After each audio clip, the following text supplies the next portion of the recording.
Hello everyone, the 316 here, back with another Morphin Monday Lightning Collection review. This time, I got the Wave 13 Dino Charge Blue Ranger. Figure usually retails for $24.99. I was able to get mine from the Amazon warehouse for under 20. This was a return. For the most part, this particular figure turned out good, but there are at least two issues I have with it. Before we get to the figure, let's take a look at the box. Hopefully he can stand up. No, you stand. No, stand. And good enough. Anyway, as you can see, the box it's pretty trashed up. Like it's taped up and crap and ugh. Side of the box, it looks pretty nice. Don't get me wrong. It even says Dino Charge up there. I do miss the old Wayland artworks, but I don't hate these boxes. Top's just blue. There's your bottom, and then the back, as you can see. Thanks to you, this product has a second life. Random barcode. And here's what the figure is supposed to come with. Thankfully, I got all of the items. And before I forget, let's crack this open and you guys can see what's actually inside here. So the figure comes in one bag and the accessories come in another.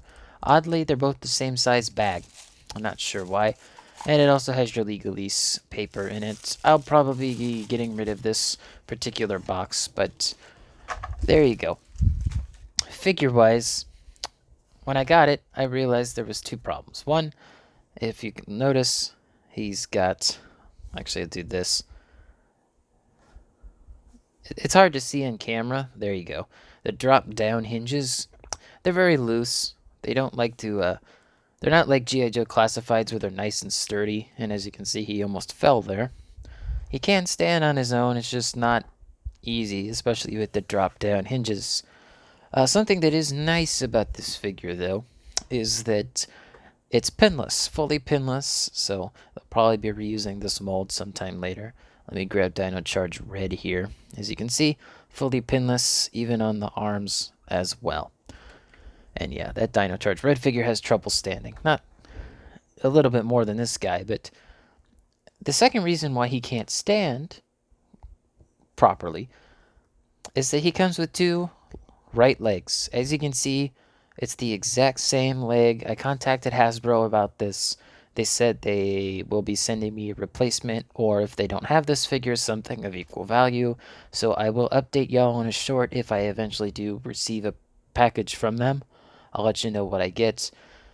Hopefully it's another one of these figures, because it's a good figure, and I'd like to give this one to someone that I know, because I know that they like this particular season. Anyway, that's pretty much all of the bad out of the way. Let's go ahead and take a look at the accessories, which all the hands are new. We will look at those. But first, let's take a look at the head sculpt, which it's pretty good. It's kind of hard to tell on camera, but I think this eye is printed a little too far to the right, or this one is printed too far to the right. I don't know which eye it is. I don't think the head sculpt looks bad. I think it's actually pretty good likeness to Sudarso. Overall, not bad. Again, one of the eyes is misprinted. Can't tell you which one, but it is. Hands, we got some fists. These are new as far as I could tell. The old figures I don't think came with fists. At least I can't remember. They're nice. There's no silver paint on those, but you could add it yourself, whatever. Good. Now these hands are new because, as you can see with Red, his joint goes in and out, whereas his joint goes forward and back, so he can actually hold the blaster properly. So if I push the blaster out, you can see that his hand is bent properly. Zoom in a little bit. Come on, you. There you go.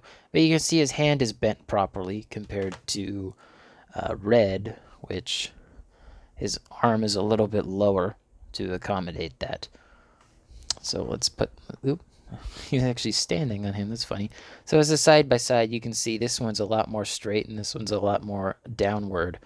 So, again, I'm glad that they did that for this particular mold, because there's a non-zero chance that they're going to make aqua, graphite, silver, and even purple. They might make the male purple and female purple. So Hope to see Dark Ranger too. Forgot about him. There's a lot of Dino Charge Rangers. Hell, they may even make the orange exclusive one that was like a German thing. I don't know. Anyway, Stegosaurus, I want to say. I think that's right. I think this is the Stegosaurus. If I'm wrong, let me know in the comments. I haven't seen Dino Charge personally.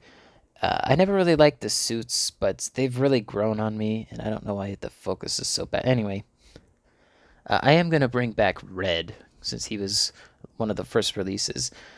So you can see that I think that the new torso is better. The silver and the black line lines up a lot better on the lower, ab here. Here it's like way too far down and too far up on this.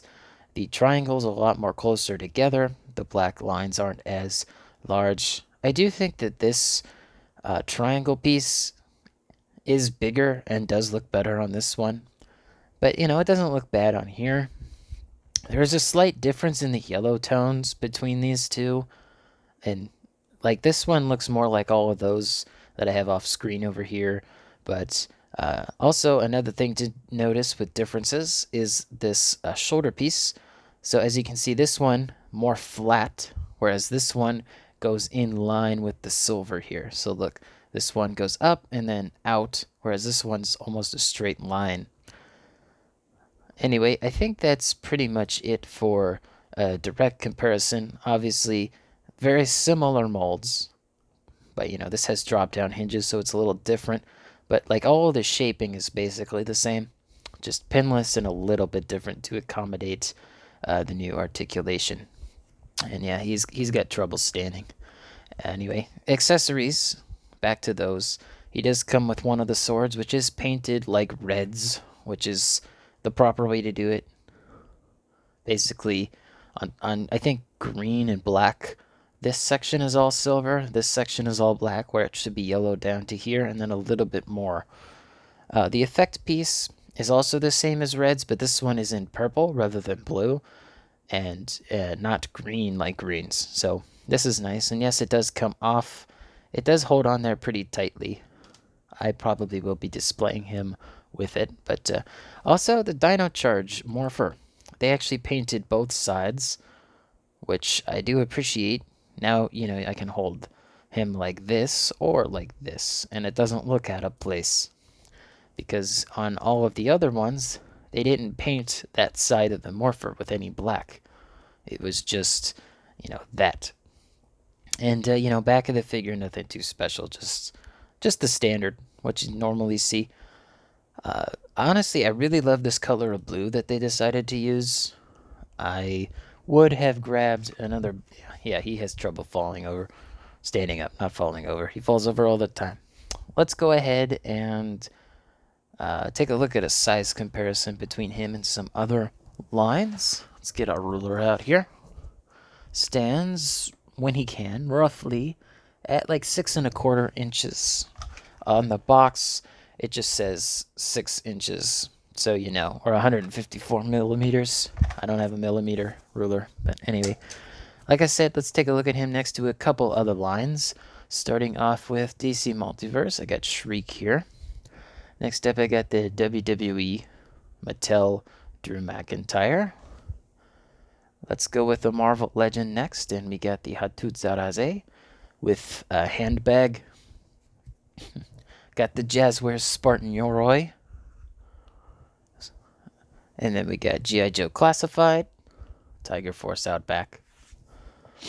And lastly, we got Mighty Morphin White, if I could stand him up. And then I got my black and white Amanda Connor Batman statue. Yeah, looks good next to some of these other lines as well. I don't think I have any others. I think I covered all of them that I own. Marvel, yep. Okay. Compared to the other two Hasbro lines that I do own, yeah, I mean, he's a little short, but not by much. He's kind of in between these two in height. Anyway, let's get them out of the way here, and then we'll take a look at him next to the rest of the Dino Charge team. Gotta get all these stupid things out of the way. Almost there. We go. Alright, now let's get the Dino Charge Rangers in here. I'm going to position him to the right a little bit. and position this forward. Okay. Now, hopefully they all stand first try, but here he is next to red. Come on, you. I know you want to stand. Then we got, wait, who is next? Who is next? I think it was gold. Let's grab gold here. We'll stick him right there. And then black was next. And then green. And then finally we got pink. So we now have a full team of the base 6. None of the extra rangers yet. I hope to get Talon or Dark Ranger or whatever they're calling him. Heckle. But as a, full team here, I'm glad to finally be able to complete another one off of my list. Again, barring the issues aside with this particular wave and this particular figure, I would recommend buying this online from like Amazon. I don't think Target has it online, but any online store that's very reputable and will give you a like an exchange if the figure is bad. Worst comes to worst, just contact Hasbro customer service and they'll see what they could do for you. Recently in one of the live streams, they talked about the issues with the line very, very briefly, but they're like, look, if you got a problem, contact us. It's support. Just let us know, yada, yada. So hopefully the line is healing in a sense. Thankfully, I got one of the better ends of this particular wave, and I do hope to get the rest of the wave at some point in the near future. I am looking for a job currently, but slim pickings, and it's pretty stressful. Anyway, I hope you guys enjoyed the video. Let me know in the comments down below what your favorite episode of Dino Charge is. And don't forget to leave a like, subscribe, and hit the bell. Everything helps out the channel. And as always, peace.